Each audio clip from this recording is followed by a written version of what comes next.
Alright guys, welcome back. So we're going to do test corrections for Unit 1. The first question has an area of a wall that is a perfect square of 87.52. So if you'll draw a perfect square, and remember what we talked about, the areas, if it's 87.5 feet squared, the side length here is simply the square root of that number. This side length is simply the root of the area of that perfect square. Okay? So, blue button, x squared, all the squares and square roots are right there in that same button. I'm going to take the square root of 87.5, and I get 9.354. Check with me right here, closest is 9. Number 2. Number 2, you're going to put this from lightest to heavy, so if you have not drawn a box around that, make sure you do so now. In order to figure out which is the lightest, we have to all get these in a common language, and that is standard notation. So we need to get all of these into decimals. So take your calculator, square root of 15.75. Should have gotten 3.97 if I round to the nearest 100ths. 3 and 7/8. Remember, we put this in our calculator something like this: 3 plus 7 divided by 8. So another way you could do it is just take 7, get my fraction framework green in this button, take 7 divided by 8, hit math 2 to get the decimal, and take that 8.75, that's your 7/8, and just add it back to your whole number. You get 3.875, which is going to round up to be 3.88. Next, I got 36. Got a fraction framework. 36 is my numerator. Square root of 91 is my denominator. 3.77 rounded to the nearest hundredth. And then lastly, 11 is my numerator, 3 is my denominator.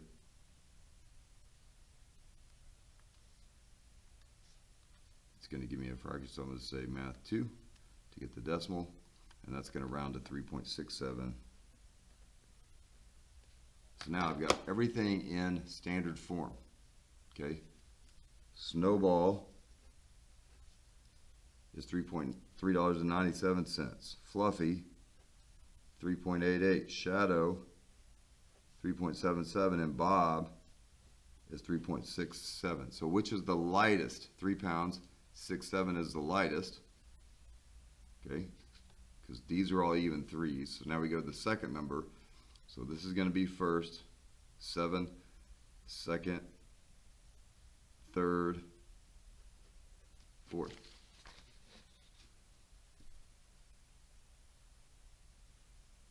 Bob, Shadow, Fluffy, Snowball. Number 3.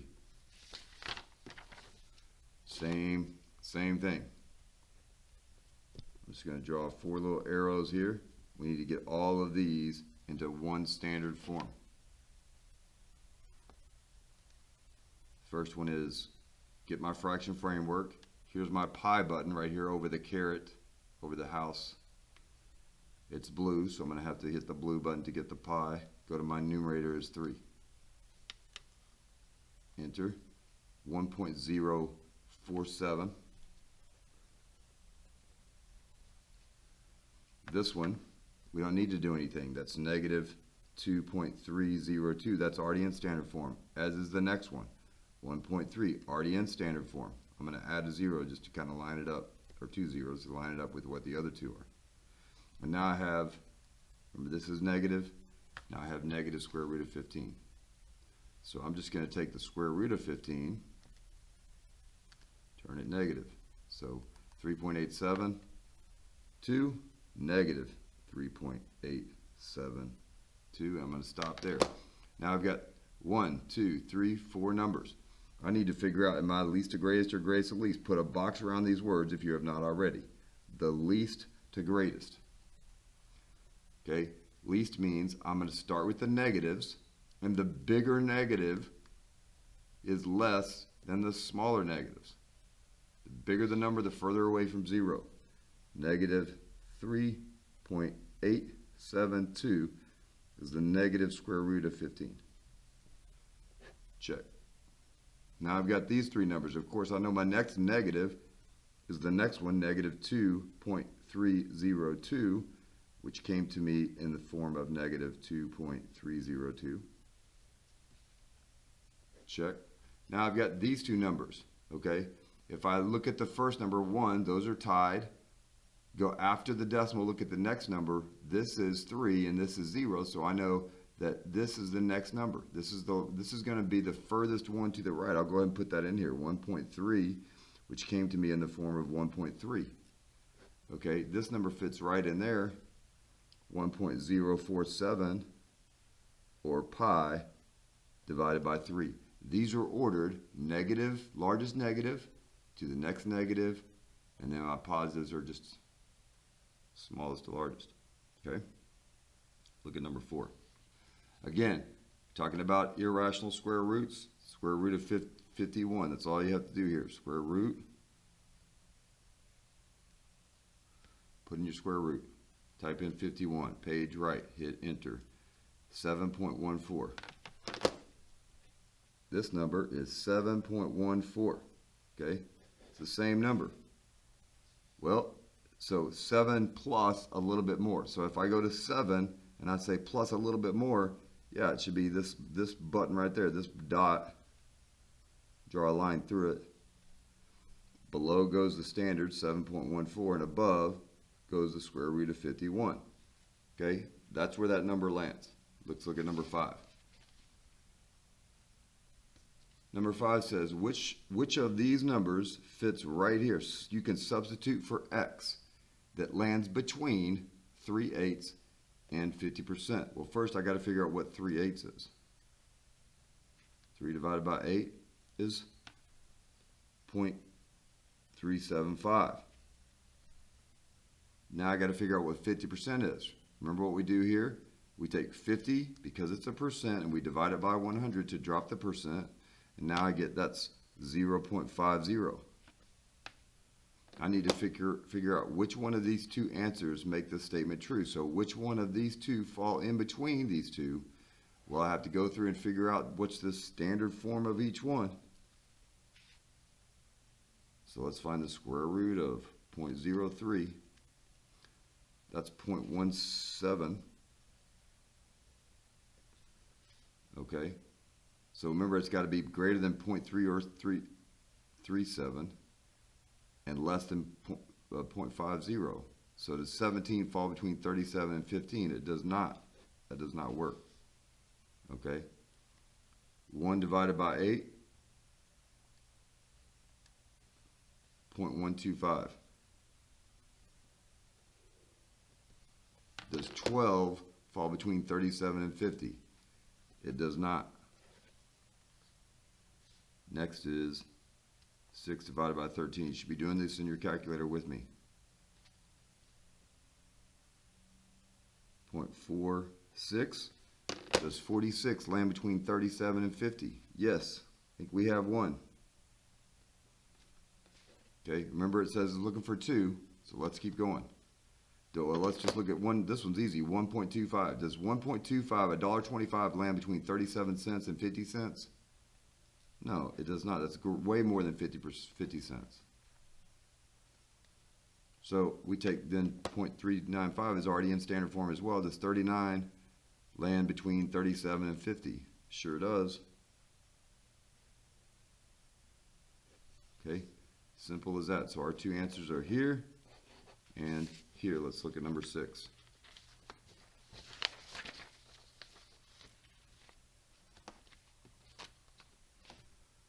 again, got to get these in decimal form, okay? So I'm going to just write them underneath the box. 72%. What do we do to get that in decimal form? Take 72 and divide it by 100. 0.72. Okay. Next we got this crazy square root. Get my square root house. Put the 0.875. Enter. 0.935. I'm going to round that to 0.94. If you don't know how to round, you need to come visit with me. Now I've got a negative 5 divided by 7, so that's simple. I just take 5/7. I'm going to turn this number negative. Negative 0.71. The 4 is not big enough to change that 1. And let's look at 8 divided by 9. 0.89. 0.89. The 8 is big enough to change that next 8. Okay? So there you have it. There's our decimals. Let's look at them. What order are we trying to put them? Put a box around the words least to greatest. Okay? Put a box around the words least to greatest, if you haven't done that already.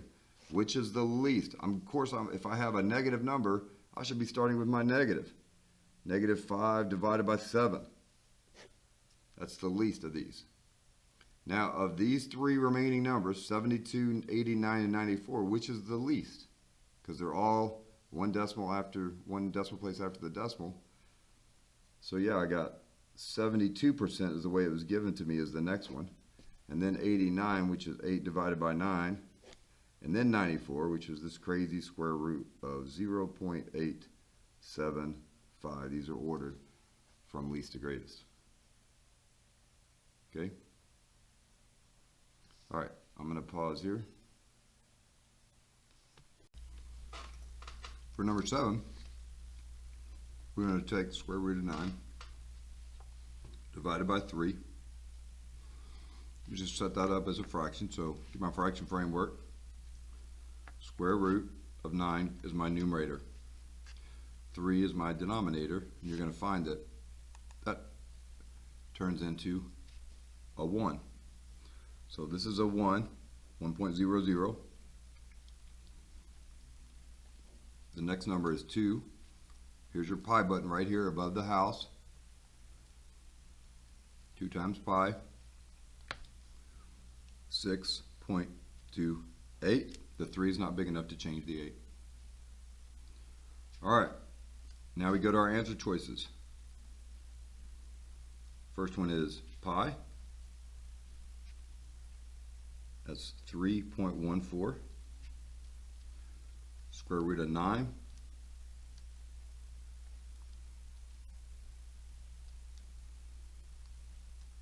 Three, or 3.00. Next one is fraction framework. I want my pi button on top.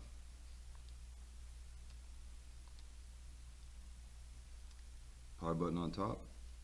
9 below. Enter. 0.349. And the last one is fraction framework. Pi squared over 9. Enter. And that gives me 1.096. So the question is, which value is not located between these two numbers? So I need a number that's not located in here. Okay? Any one of these numbers less than 1? Absolutely. C is the one that's not located on that number line. All right. Which one of these is placed incorrectly? You could have to go through and determine the square root of 49 is 7. Is 7 a rational number? Yeah, it is. 18.3 a rational number. 15 divided by 7, yeah, it's just a fraction with whole numbers. That's a rational number. Square root of 70. Is that irrational? Square root of 70. There you go. irrational. It's a number that goes on and on and on and on and on without repeating. Check.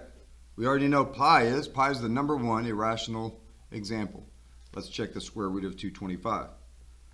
The square root of 225, that gives me 15. Is 15 an irrational number? No, that's a natural counting number. That should go over here. This is the one that's incorrect. It's in the wrong place. Number 9. Start with the sentence with a question mark. Already know, put a box around the word scientific notation. Okay, I look at scientific notation, I look at my answer choices. Are any of these not written in scientific notation? Remember, the first number has to be between, this part has to be between 1 and 9.99. 429 is not between 1 and 9. 42, not between 1 and 9. You should have gotten rid of these without even doing any work. Get rid of the ones that does not make sense. Okay? Next, you should look to see if it's a really, really big or small number. Since it's a really small number, you know that it has to be a negative exponent. Both of these are negative. Now you have to figure out where do you put the exponent. The new decimal goes from where it is after the leading digit, which the first counting number is 4. 1, 2, 3, 4. We went 4 decimal places. There's your answer, B. Last one. Again, I'm going to see that this is written in scientific notation. Put a box around the word scientific notation. I'm going to look at my answer choices. Do any of these, which one of these are not written in scientific notation? This first number has to be between 1 and 9.99. 0 is not between 1 and 9.99. This one qualifies. 18 is not between 1 and 9.99. This one does not qualify. This one does not qualify. 186 does not qualify. There's only one of these answers that is written in scientific notation before I even look at the number. There's only one qualifying answer. Now it says positive 5, which matches I have a really big number.